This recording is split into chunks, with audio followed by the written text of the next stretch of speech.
Hello friends, पिछले video में हमने डेंसिटी इंडेक्स के बारे में पढ़ा था और डेंसिटी इंडेक्स से हमें ये पता चल रहा था कि कोई भी सॉइल जो है कितनी डेंस है। ठीक है ना। एक कोई भी सॉइल का डेंसनेस का एक वो है रेंज है 0 to 100। ठीक है, हम लोग अपने देखो इंडेक्स का मतलब होता है कि नंबर में व्यक्त करना। ठीक है ना। जब इंडेक्स आपको मैंने पहले भी बताया है, फिर बता देता हूँ आपको कि इंडेक्स का अगर कहीं पे भी आपको इंडेक्स शब्द लिखा हुआ आए तो आप जो है सीधा सीधा आपके दिमाग में क्लिक करना चाहिए नंबर। तो कोई भी सॉइल है वो कितनी डेंस है या कितनी लूज है हमें कैसे पता चलेगा? हम उसे देख के तो बता नहीं सकते कि ये कितनी डेंस है या कितनी कॉम्पैक्ट है। ठीक है, और तुलना करते हैं। ठीक है ना, समझ रहे हो।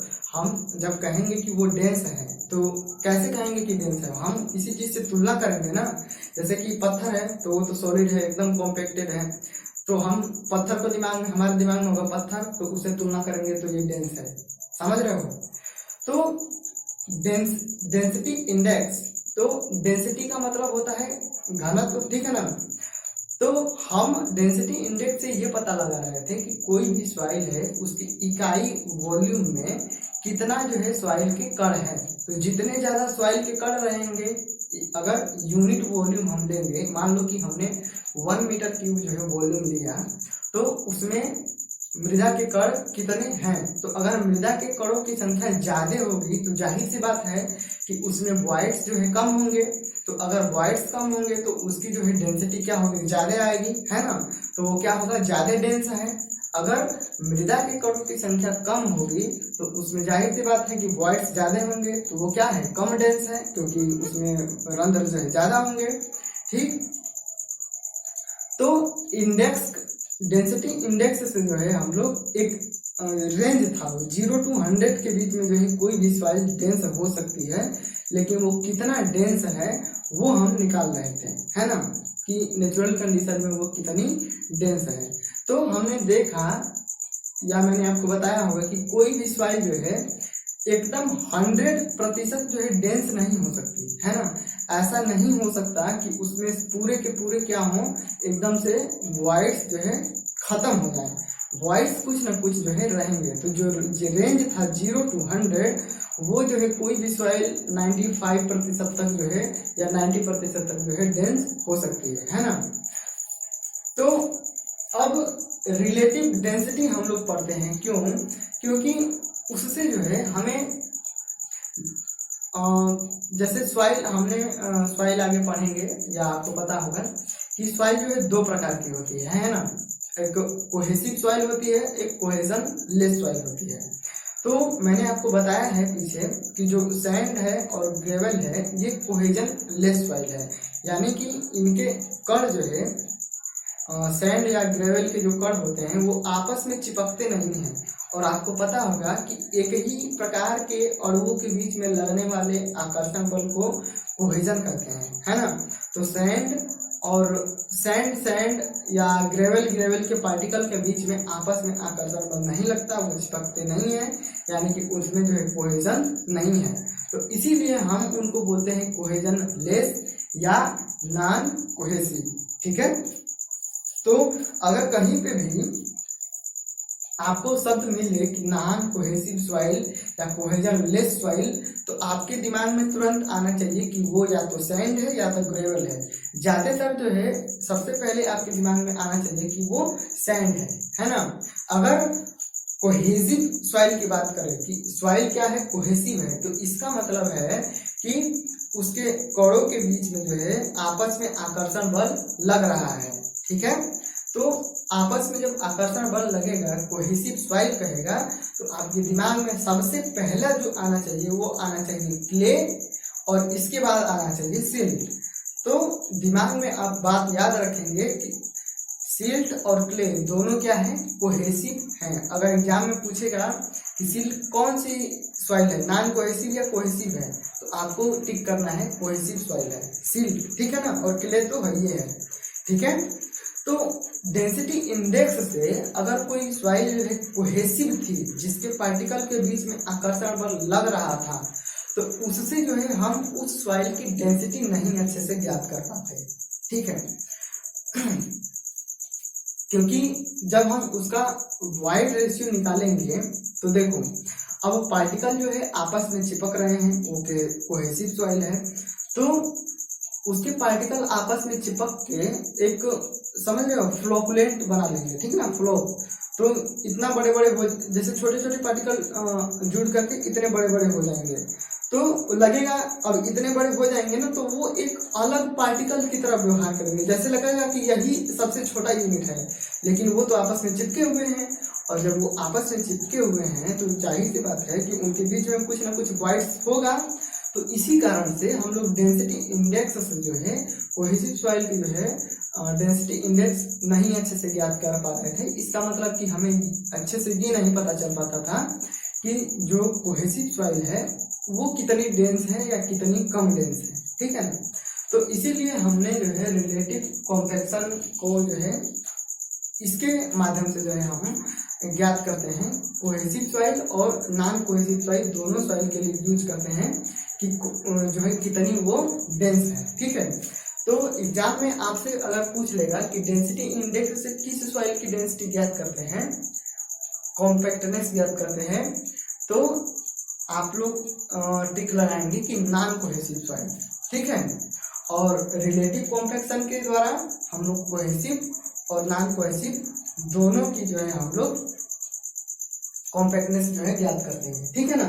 डेंसिटी का जो है कॉम्पैक्शन ज्ञात करते हैं। तो इससे हमें ये पता चलता है कि वो सॉइल जो है कितनी डेंस है या कितनी कम डेंस है। तो ये जो है दोनों के लिए है, ठीक है। तो आइए चलिए इसको हम लोग पढ़ते हैं। देखो रिलेटिव वही हमने लिखा है, इसको आपको रिलेटिव कॉम्पैक्शन द्वारा कोहेसिव तथा नॉन कोहेसिव या इसी को हम लोग कोहेजनलेस कहें, दोनों प्रकार की सॉइल की डेंस हम ज्ञात करते हैं, है ना। इसे RC से डिनोट करते हैं। और इसकी जो परिभाषा है, परिभाषा के क्या है कि सॉइल के मैक्सिमम ड्राई डेंसिटी के रिस्पेक्ट में, सॉइल के मैक्सिमम ड्राई डेंसिटी के रिस्पेक्ट में, ठीक है ना, जो सबसे मैक्सिमम ड्राई डेंसिटी होगा उसके रिस्पेक्ट में नेचुरल कंडीशन में जो ड्राई डेंसिटी होगी उसके प्रतिशत मान को ही रिलेटिव कॉम्पैक्शन कहते हैं, ठीक है। तो ये इसकी परिभाषा हो गई। और इसी को हमने मैथमेटिकली रूप में ऐसे लिखा हुआ है, रिलेटिव कॉम्पैक्शन इक्वल टू, हमने क्या पढ़ा था कि मैक्सिमम ड्राई डेंसिटी के रिस्पेक्ट में, ठीक है। तो ड्राई डेंसिटी को गामा से डिनोट करते हैं, तो गामा डी मैक्स हो गया और ये नेचुरल कंडीशन में गामा डी इंटू 100, ठीक है ना। तो ये हो गया। अभी हमने ऊपर एक फार्मूला पढ़ा था, आपको याद होगा और याद रहना भी चाहिए कि gamma D is equal to G gamma W upon में 1 प्लस ई। तो अब बताओ कि यहाँ पे मिनिमम होगा ये, तो ये क्या होगा मैक्सिमम, है ना। और ये नॉर्मल कंडीशन में, नेचुरल कंडीशन में अगर वाइड रेशियो का मान ई है तो नेचुरल कंडीशन में ड्राई यूनिट का मान गामा डी है। तो यहाँ पे देखो कुछ नहीं, गामा डी मैक्स की जगह पे 1 अपान, इसको मैंने प्रोपोर्शनल के रूप में लिखा था, आपको पता होगा, तो 1 अपान 1 प्लस ई मिनिमम हो जाएगा, ठीक है ना। तो इसी को मैंने इसके पद में लिख दिया है, तो इसको ऐसे भी हम लोग लिख सकते हैं, ठीक है। तो ये चीज जो है ध्यान में रखना। अब देखो relation between relative compaction and density index, तो उसके बीच में जो है रिलेशन लिखा हुआ है। और ये रिलेशन क्या है कि कोई भी सॉइल जो है, कोई भी सॉइल रहेगा कोहेसिव या नॉन कोहेसिव, तो रिलेटिव कॉम्पैक्शन जो है 80% प्लस जो है 0.2 ID, मतलब केवल जो है इतना जो है वैरी करेगा, है ना, केवल जो है इतना वैरी करेगा। और रिलेटिव कॉम्पैक्शन उसका कितना रहेगा 80%, ठीक है। तो RC is equal to 80% plus 0.2 into ID, ठीक है। तो यहाँ पे जो डेंसिटी इंडेक्स का मान रखेंगे वो हम लोग प्रतिशत में रखेंगे, ठीक है ना। डेंसिटी इंडेक्स का मान हम लोग वहाँ पे परसेंटेज में पुट करेंगे, ठीक है। तो अगर कोई भी सॉइल है, अगर उसकी डेंसिटी इंडेक्स का मान 0 होगा तो रिलेटिव कॉम्पैक्शन का मान अगर यहाँ पे 0 हम लोग रखेंगे तो ये क्या हो जाएगा 80%। और अगर रिलेटिव कॉम्पैक्शन का मान जो है 100% होगा तो यहाँ पे 100 रखोगे तो 0.2 इंटू 100 तो वो कितना आ जाएगा 20, और 80 प्लस 20 कितना हो जाएगा 100। ठीक है, तो अगर कोई भी सॉइल है, देखो अगर कोई भी सॉइल है उसकी डेंसिटी इंडेक्स का मान जो है 100% आ रहा है, तो रिलेटिव कॉम्पैक्शन क्या बताएगा, रिलेटिव कॉम्पैक्शन भी बताएगा कि वो 100% है। ठीक है, यानी कि दोनों सेम वैल्यू बताएंगे। लेकिन अगर डेंसिटी इंडेक्स का मान 0 है तो रिलेटिव कॉम्पैक्शन जो है 80% जो है बताएगा। ठीक है, ये बताएगा कि ये 80% क्या है, डेंस है ना। तो इनके बीच में जो है ये रिलेशन है। और अगर आपको पूछे एग्जाम में कि रिलेटिव कॉम्पैक्शन जो है वेरी करता है, तो आरसी जो है 80 और 100 के बीच में जो है वेरी करता है। ठीक है, इसको जो है ध्यान में रखेंगे। ये दोनों फार्मूले जो है आपको याद रखने हैं।